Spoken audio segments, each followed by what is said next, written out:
I'm Phil Krejcarek, and I teach in the art program, and so I had to do something with a little visual. And as you saw, we struggled for about an hour until Chris George got here to my desk.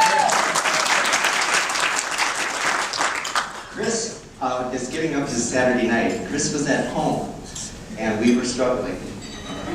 Thank you so much.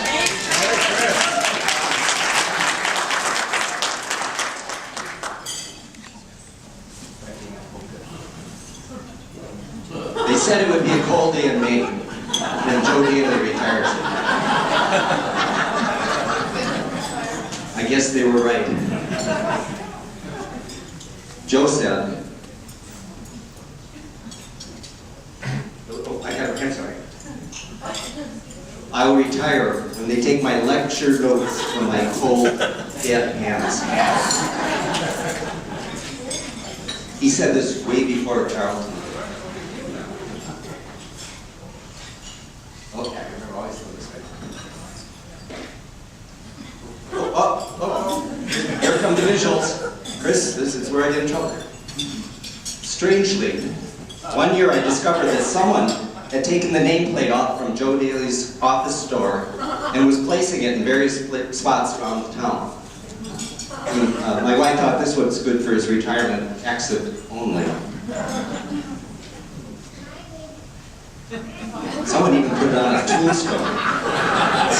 After seeing it in a few different places, they decided to photograph them.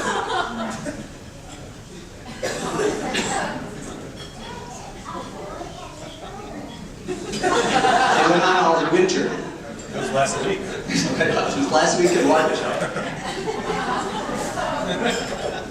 I later learned that somebody had replaced the sign on his office door. They hadn't just stolen it, but they put up a new sign, and I went to look at it. The sign, I'm sorry, had been changed to Father Dailey, S.J., and those of you who haven't gone to Marquette, Carroll, that's the Society of Jesus. Whoever it was made him a Jesuit priest, which I thought was pretty neat. Well, I've known Joe for 34 years, and I couldn't remember a time when Joe didn't have hair. I didn't recognize Joey today when I came in. Joey was in class with me for 2 classes at Carroll, and I didn't recognize him because he didn't have his hair. And I said, "Why did you shave your head?" And he said, "It's my father's fault." You know what I said? I said, Joe Hammer's my role model. Anyway, I called Barbara and see if she had any photographs of Joe with hair. And she didn't, and I'm not sure she ever knew him when he didn't have hair, when he had hair. So I started looking through some old yearbook pictures, and I at least found some facial hair. Pretty handsome guy. But of course, most of them are, as you know them today.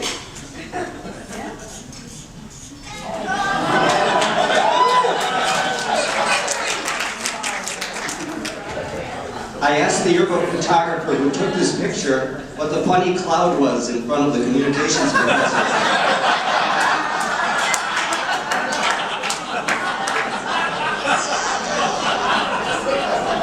The photographer didn't know, but he thought that Joe Dailey was holding something behind his back.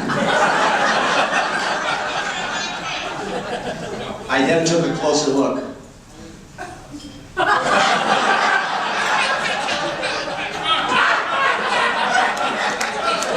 Something was definitely going on here. I'm not sure what this picture is all about, but the communications professors must have some sort of interest in the Greeks. Evidently, from the laurel leaves on Joe Dailey's head and the expression on his face, he won.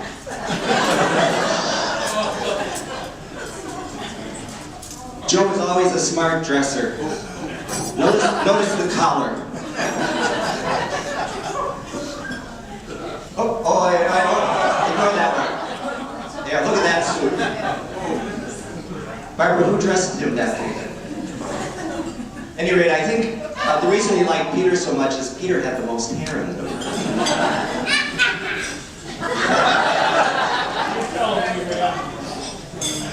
Joe has always had an interest in art, and he has shared that with me. What some of you probably don't know is that Joe attended the art museum for classes when he was a child. So he's been involved in art all along. And we have gone to numerous exhibitions together. We've even taken students to Chicago to see Henri Cartier-Bresson together. We did that. So he's had this interest, and I wanted to share some of this with you. He liked everything from drawings to books, to paintings, to pop art, to surrealism. I gotta be a little more careful on this. An art connoisseur. But Joe also has an interest in photography. Shortly after I arrived, Joe introduced himself and told me that he taught photojournalism in the communications department. I told him that was nice, but that photojournalism really wasn't art, and that we didn't have anything in common. However, one January, before there was a common course, which of course Joe had taught for many years, there was a January theme course, and each year the theme rotated. One particular year, it was social justice. I don't remember whose idea it was, probably Joe's, but he and I decided to teach a course together, photography and social justice. We talked the dean into letting us team teach the course if we would take on twice as many students. There were 50 in the class, in the middle of January. Each morning before class, we would meet at Mauer's Bakery for coffee. I didn't drink coffee at the time. Thanks, Joe, now I cannot get up in the morning without it. We would discuss the morning's class, and we would take turns doing the initial lecture for the day. Often, Joe would forget that it was his turn to give the presentation. The first few times I was disconcerted about this, but each time he would walk into class, take out his notes, and give an impeccable, engaging, and compelling lecture.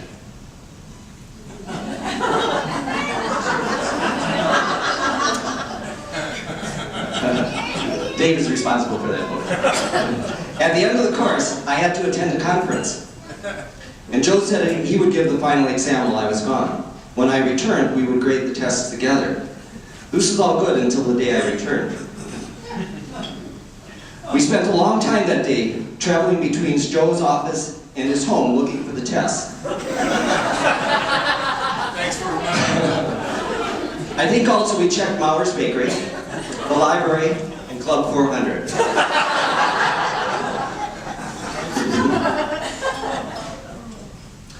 Eventually, we found the misplaced tests, and students did get their final grades.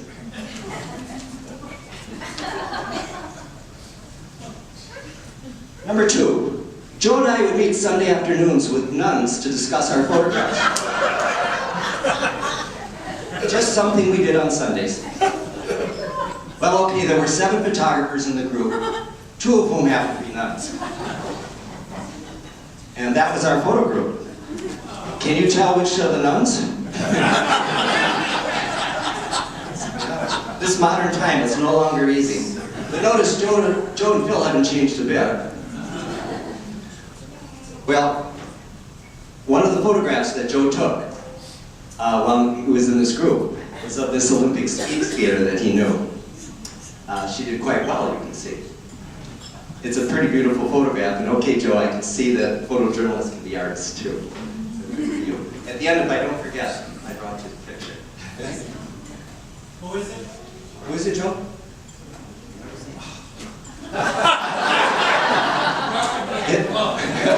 I don't read the sports page.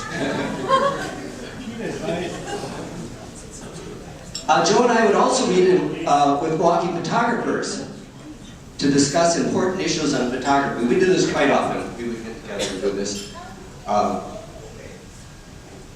Well, maybe it was a poker game.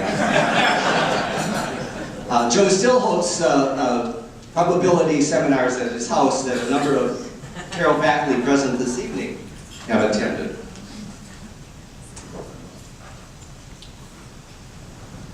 Joe and I attended a photography workshop in Chicago and went along the way. It was a Saturday. Joe and I decided to attend this workshop.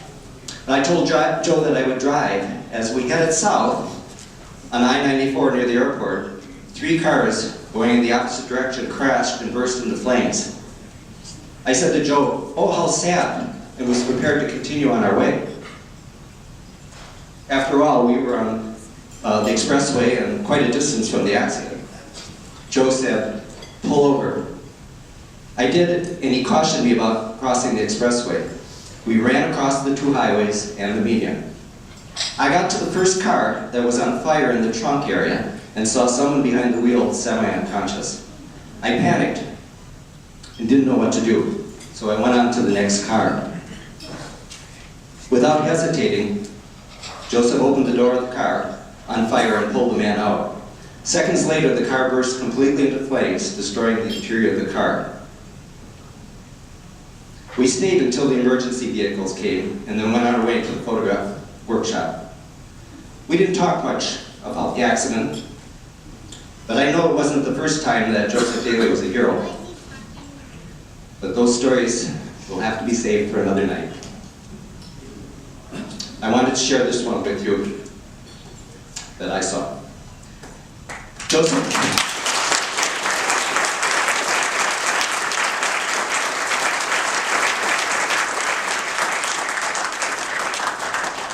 Joseph, I know you have many times rescued students as well. For many years, your genuine caring and concern for them has gotten them through. And on many occasions, you certainly have rescued me as well. Thanks, Joe.